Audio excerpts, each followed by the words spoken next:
ஆண்டவராகிய இயேசு கிறிஸ்துவின் நாமத்தில் உங்களை வாழ்த்தி ஆசீர்வதிக்கிறேன். இந்த நாளிலே கர்த்தர் நமக்கு ஒரு நல்ல வார்த்தையை தந்திருக்கிறார்.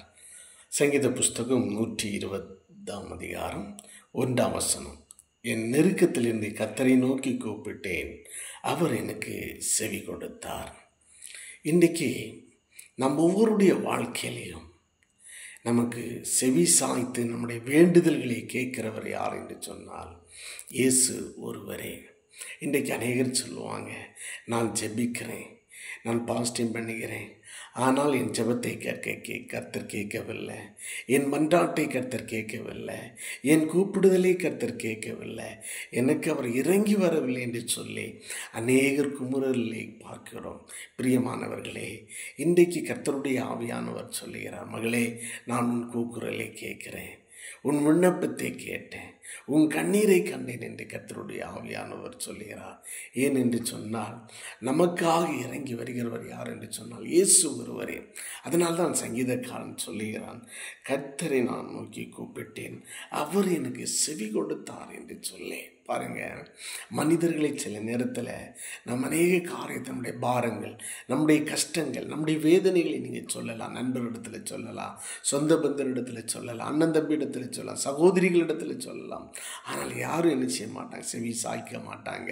உங்களுடைய இருதயத்தை பார்க்கிறவர் ஆண்டவர் ஒருத்தர் தான். உங்களுடைய வேதனைகளை தெரியவர் ஆண்டவர் ஒருத்தர் தான்.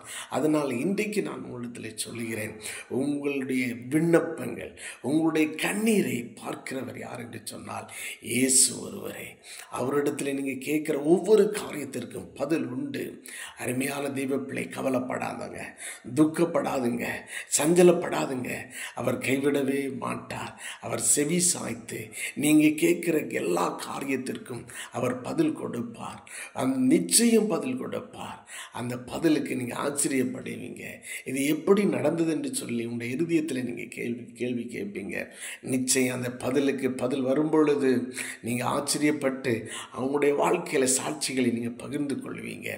இந்த நாளில் இந்த வசனத்தின்படி கர்த்தர் உங்களை ஆசீர்வதிப்பார்.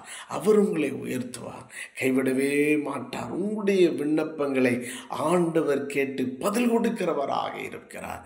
கண்களை மூடுமா, இந்த வசனத்தை வைத்து நீங்கள் ஜெபம் பண்ணுங்க. ஆண்டவரே, எனக்கு செவி கொடுத்ததற்காக நன்றி என்று சொல்லி ஜெபம் பண்ணுங்க. கர்த்தர் உங்களை ஆசீர்வதிக்க போகிறார். God bless you. நான் உங்களுக்காக ஜெபிக்கிறேன். கண்களை மூடுவீர்களா? பரலோக பிதாவே, ஸ்துதிக்கிறோம் ஆண்டவரே. இந்த நாள் நம்முடைய பிள்ளைகளுக்கு ஒரு நல்ல வார்த்தையை நீ தந்ததற்காக நன்றி ஆண்டவரே.